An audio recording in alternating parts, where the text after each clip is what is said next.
வணக்கம். அன்பான நம் உறவுகள் அனைவருக்கும் என் இனிய மாலை வணக்கம். பகுதி 3. ஆஞ்சநேய பெருமான் சீதாதேவியை காணுதல்.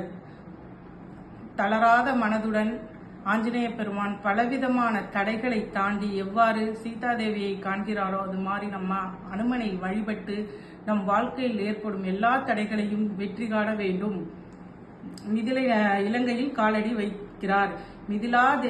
மிதிலை ராணியே சரணம் என்று சீதாதேவியை வணங்கி அங்கும் இங்கும் தேடுகிறார். அப்போது லங்கினி எனும் அரக்கி காவல் காத்து கொண்டிருக்கிறாள் மதிலை. அப்போது அவள் 8 தோள்களையும் 4 முகமும் சுழல்கின்ற கண்களையும் தன்னுடைய கோப கனலால் உலகத்தையும் எரிக்கக்கூடிய ஆற்றல் உடையவளாய் அடக்கம் என்பதும் சிறிதும் இல்லாத பெண்ணாய் காட்சியளிக்கிறாள் லங்கினி. அவள் அனுமனை பார்த்து, ஏய் வானரமே, எங்கே செல்கிறாய் என்று தடுத்து நிறுத்துகிறாள். அப்போது ஆஞ்சநேய பெருமான் அவளிடம், இந்த சிறியவனால் உனக்கு என்ன தீங்கு வந்துவிடப் போகிறது அப்படின்னு சொல்றாரு. அப்ப ஆஞ்சநேயரால் அந்த லங்கினி எனும் அரக்கி தன்னுடைய சாபம் விமோச்சனம் பெற்று தேவ வனிதை ஆகிறாள்.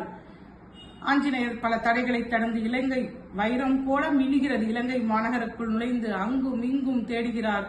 அப்போது கும்பகர்ணனுடைய அரண்மனையில் பார்க்கிறார், விபீஷணனுடைய அரண்மனையை நோக்குகிறார், இந்திரஜித்தை பார்க்கிறார்.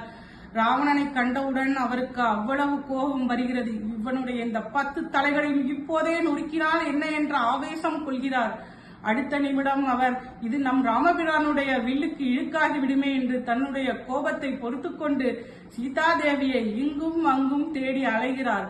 அப்போது அசோக வனத்திலே சீதை சோகமயமாக புழுதி படைந்த ஓவியம் போல தன்னுடைய ராமனை நினைத்துக் கொண்டு மிகுந்த துயருடன் இருக்கிறார். அப்போது ஆஞ்சநேய பெருமான் அங்கு ராமநாமத்தை கூறி அங்கு வராரு. ஆஞ்சநேய பெருமான் வராரு. அப்போது அரக்கிகளை எல்லாம் அவர் உறங்க வைக்கிறார். உறங்க வைத்தவுடன் சீதாதேவி தன் உயிரை, ராமபிரான் தன்னை தேடி வரவில்லையே என்று தன் உயிரை மாய்த்துக் கொள்ள முனைகிறார். அப்போது ஆஞ்சநேய பெருமான் அவர் முன் தோன்றி, ராமஜெயம் ராமா ராமா ஜெய ஜெய ஸ்ரீராம் என்று சொன்னவுடன் தன்னுடைய ராமனின் குரலை கூறுவது யார், ராமத்தை கூறுவது யார் என்று பார்க்கிறார். அப்போது ஆஞ்சநேய பெருமான், அடியேன் ராமபிரானுடைய தூதுவன், உங்களை தேடி வந்துள்ளேன் அப்படின்னு அனுமர் சீதாதேவி கிட்ட சொல்றாரு.